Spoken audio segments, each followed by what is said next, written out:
इष्ट देव को बात करते हैं, राम पुकारते हैं, कोई अल्लाह पुकारते हैं, कोई गॉड पुकारते हैं। ये सारे अलग अलग नाम है। मैंने सोचा कि इस दुनिया के अंदर अलग अलग नाम की वजह से, अलग अलग मजहब की वजह से जो हो रहा है, कोई ऐसा नाम मिल जाए, ऐसी कोई चीज़ मिल जाए जो मैं दुनिया को बताकर एक कर सकूँ। एक थॉट मैंने सोचना शुरू किया। दुनिया बदलने का मिशन नहीं था, लेकिन दुनिया को एक नया पैगाम मिले और दुनिया में अमन, प्रेम, शांति कैसे हो सके, ये अंदर से हो रहा था। मैंने सोचना शुरू किया। सारी बात ऐसी मिल रही थी मुझे कि मैं जो सोच रहा था कि दुनिया के अंदर जब से दुनिया बनी, हर धर्म का ग्रंथ का मैंने पढ़ा है, बाइबल पढ़ा, कुरान पढ़ा, वेद, शास्त्र, दर्शन, सारी बातों को पढ़कर सुनकर मैंने तय किया कि बहुत कॉमन चीज़ है इस दुनिया के अंदर, लेकिन फिर भी क्यों ऐसा हो रहा है। मजहब के नाम पर इंसान नफरत, अलग अलग मान रहे। दुनिया आज इतने सारे तो भगवान कभी नहीं हो सकते। तो इस तरह की एक सोच के साथ मैं निकला और सोच में मुझे एक अच्छा कुदरत वर्ड्स मिला बहुत सारे ग्रंथों के अंदर से। कुदरत की डेफिनेशन ये होती है कि ब्रह्मांड सृष्टि और जीव सृष्टि की रचना करना, यानी सर्जन करना, उसको संचालन करना और उसको संभाल लेना, ये सिर्फ कुदरत के हाथ में है, किसी इंसान के हाथ में नहीं है। ये पहली चीज़ हमें फील हुआ। और बाद में पता चला कि नाम की वजह से नफरत हो रही है। अब देख लेना, अभी हमारी मूवी में भी मैंने बताया है कि सलीम से मुस्लिम, एडगर से क्रिश्चियन, राजू से हिंदू, तो सारे नाम अगर इस दुनिया के अंदर बदल जाए तो कैसा रहेगा, ये सोच निकलती थी। मैं कैसे दुनिया के धर्म को ख़त्म कर सकूँ, या कैसे दुनिया के धर्म को बताऊँ कि इंसान की बनाई रचना है। ये इंसान की रचना की वजह से हम आपस में एक दूसरे को मिल नहीं पाते, नफरत होती है, हिंसा होती है। और आज तो देखो वर्ल्ड वॉर की अभी तैयारी हो गई थी, हर भी तालिबान में ऐसा हुआ, रूस अभी कर रहा है। ये सारी चीज़ों से पहले ये सोच आ गई थी। तो सोच के अंदर से पहला ही पता चला कि जन्म से लेकर मृत्यु तक कहीं मजहब नहीं। ऐसी चीज़ देखा, हम जन्म में बच्चा का जन्म होता है, हॉस्पिटल जाते हैं, तो जहाँ पर जो भी आप बच्चे को डॉक्टर देते हैं, समाते हैं, तो क्या करते हैं, उसका मजहब नहीं पूछते। आप पढ़ाई करने जाते हैं स्कूल के अंदर, वहाँ मजहब नहीं है। पूरी दुनिया के अंदर जो लॉ बना है, जहाँ पर कोर्ट बना, वहाँ मजहब नहीं है। तो हर जगह मजहब नहीं है, तो फिर मजहब कहाँ जाता है। जब इंसान घर पे जाता है और उसकी बातों में आते हैं, या मजहब वाले जो लोग हैं उसको अपने आप को कुछ बताने के लिए, दूसरे को नीचे दिखाने के लिए, अपने ही धर्म को स्थापित करने के लिए जब बात करते हैं, तब वहाँ मजहब आ जाता है। बाकी दुनिया में कहीं घूमते आप देखना, कभी मजहब नहीं आता। तो ये सारी चीज़ों को देख सोच कर मैंने बोला कि कुछ करना चाहिए। तो ऐसी ऐसी चीज़ जुड़ी मैंने, नाम की वजह से हो रहा है मजहब, लैंग्वेज की वजह से पता चल रहा है, प्रतीक की वजह से मजहब का पता चलता है, धर्म स्थलों के पता चलता है। अगर ये सारी चीज़ निकल जाए तो दुनिया में क्या होगा। अगर हम माने कि एक वर्ल्ड, यानी एक दुनिया बन जाए, एक विश्व और एक मजहब बन जाए, तो क्या होगा। और मजहब की डेफिनेशन ऐसी भी है कि नैतिक पवित्र फर्ज, बाकी कुछ नहीं था। आप अपने फर्ज सत्य से निभाइए, वही मजहब है। लेकिन ये लिखने वाले, बनाने वाले जो इंसान हैं, वो अपने ही धर्म के प्रचार के लिए सारी चीज़ बना दी है। तो सारी चीज़ ढूंढ ढूंढ कर हमने मूवी में दिखाने की कोशिश की है कि यहाँ पर मजहब नहीं है, यहाँ पर इंसान की मजहब चल रही है। कुदरत की जो गतिविधि है, यहाँ पर मजहब नहीं है।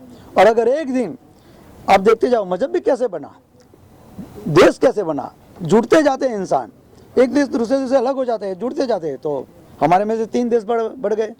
पाकिस्तान पहले हमारे साथ था, बांग्लादेश भी हुआ, पहले तो जम्मू बचा था इंडिया का एक पूरा, इसमें अफगानिस्तान, काबुल, ईरान, इराक, ये पूरे टोटल भारत का दिखाया गया था। मैं ये सोचना चाहता हूँ कि पूरा वर्ल्ड का जो एक देश है, कंट्री है, एक हो जाए, बॉर्डर ना हो। वो सोच से मैंने ये मूवी बनाने की स्टार्ट की। बहुत तकलीफ आई क्योंकि नया प्रोड्यूसर हुआ, नए डायरेक्टर थे, तो लोगों ने हमें इसमें से स्क्रिप्ट को चेंज करना बताया, क्योंकि आज का माहौल जो है, जो एक कट्टरता में है और अपने आप को कुछ बताना चाहते हैं किसी को अच्छे लगने के लिए, पॉलिटिकल को लिए, तो वो लोगों ने बताया कि थोड़ा सा चेंज कर लो। तो मैंने ये बताया कि इसमें से कुछ चेंज नहीं हो सकता।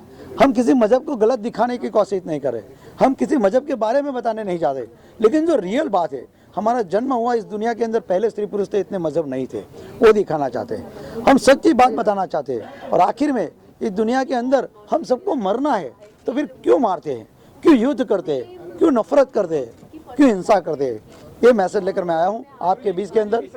ऐसे पॉसिबल कैसे होगी, क्या दिखाया आपने? आप पूछो कि मजहब होना चाहिए, सिर्फ मैं बात कर रहा हूँ। जन्म से कहीं भी बच्चा का नाम देखा आपने, उसके पास प्रतीक था। आज में फैलाया है, हम ही कहते हैं कि भाई, हम समझ लें कि भाई हम सबसे पहले इंसान हैं, है ना।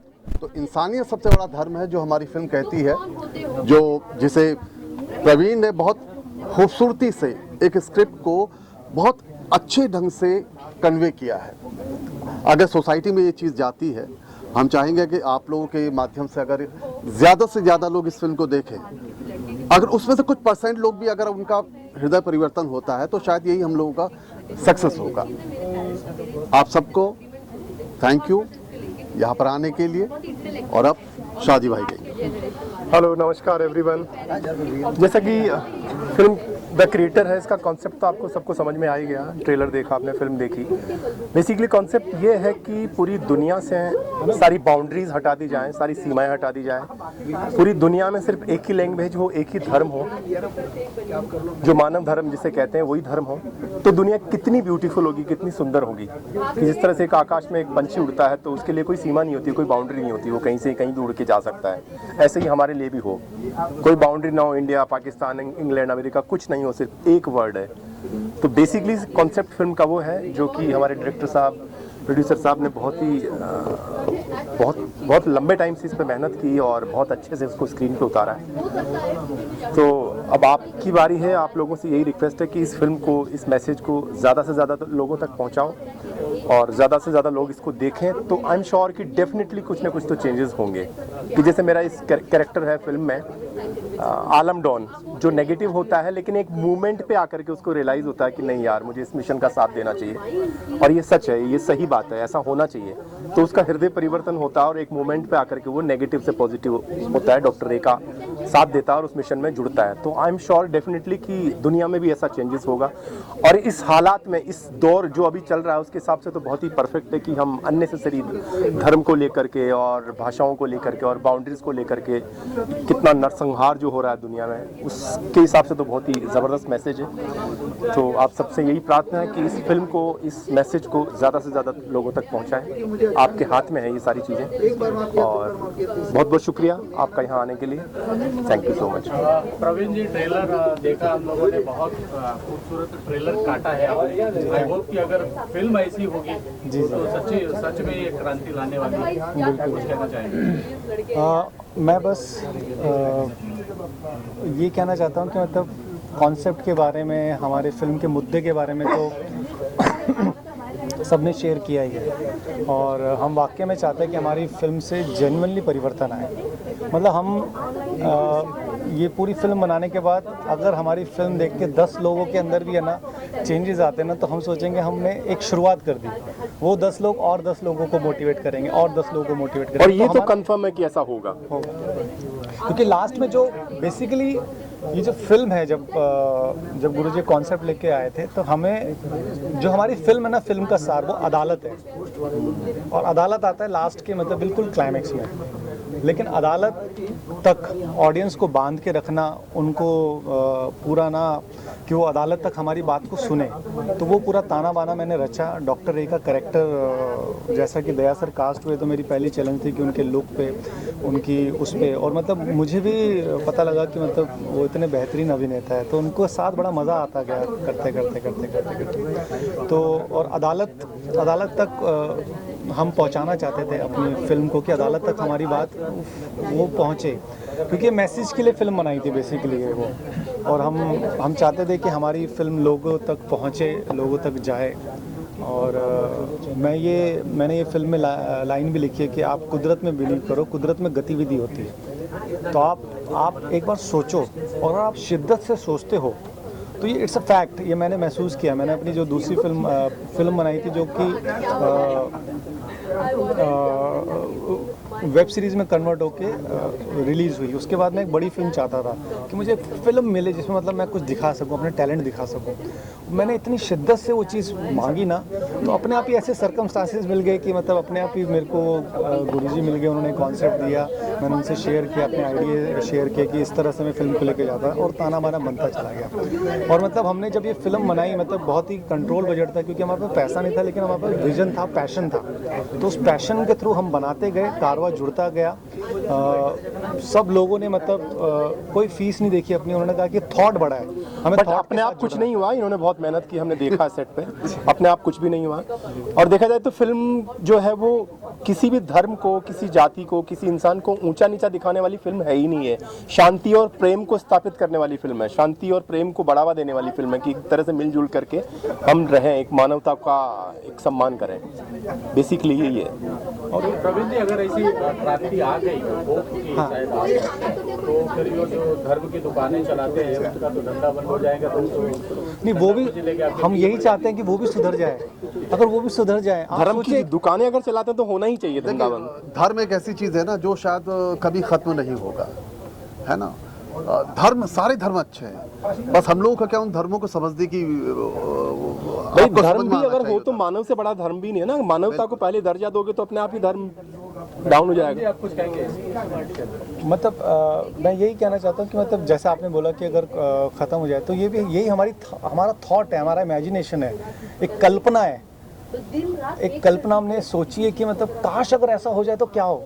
आप सोचिए, 2 मिनट के लिए आंखें बंद कीजिए और इमेजिन कीजिए कि कोई वर्ल्ड में बॉर्डर ही नहीं है। जैसे एक पंछी जो आज़ाद पंछी की तरह उड़ता है, उसको थोड़ा ना वीज़ा लगता है, उसको थोड़ा ना बॉर्डर पे कोई चेकिंग लगती है क्या, वो तो आज़ाद पंछी की तरह उड़ता है। और जब पहला स्त्री पहला पुरुष हुआ था तब कौन सी बॉर्डर थी, तब कुछ नहीं था। तो हम वही इमेजिन कर रहे हैं कि अगर काश ऐसा हो जाए कि Pakistan, India, Afghanistan, America, Australia, पूरे वर्ल्ड के देश एक हो जाए। ज्यादा सोचता है ऐसा सर, वो हर चीज पे कब्जा करना चाहता है, तो ऐसा होगा तो वो ज्यादा विस्तार कर जाएगा चीन। आप इसको पॉजिटिव एंगल से सोचे, वो भी अगर सुधर जाए, नहीं, उसके फिर- अंदर भी हमारी फिल्म फिर देखिए, कैसे रहेगा? चीन और इंडिया रहेगा ही नहीं ना, फिर तो एक है ना हम तो सब। एक होगा ना, इंसानियत का धर्म होगा, वो भी हमारा ही होगा। अभी है चीन का और इंडिया का। युद्ध नहीं होगा। आप सोचिए, nuclear bomb. Thank you so much, lots love. Director साहब आइए। ना अच्छा लग रहा है, आप लोग सबको देख के इधर। हाँ बाहर ले लेना, स्टैंडिंग है ना, स्टैंडिंग के पीछे ले। तो बताइए आप लोगों को क्या क्वेश्चन है मुझसे। क्या है किरदार और तो जैसे कि मैंने आप लोगों को पहले भी बताया कि मेरा किरदार ही ऐसा है जो कि मैंने खुद पर्सनली एक्सपीरियंस किया है। मुझे इनफैक्ट पता भी नहीं था कि ऐसी कोई मूवी मेरे रास्ते में आ जाएगी। ठीक है, कुछ चीज़ जो आपकी लाइफ में पहले से हुई हो और वो चीज़ आप कैमरे पे दिखाना, it becomes such a emotional thing for you. पूरी शूटिंग के टाइम पे मेरा इमोशनल लेवल इधर था, बिकॉज मैं एक्चुअली में एक मोमेंट्स फील कर पा रही थी। And I am so happy कि वो सारे मोमेंट्स इतने ट्रूली अक्रॉस द कैमरा गए हैं। You guys have seen it, I loved it personally, and I think if I love it, you guys are going to just love it more.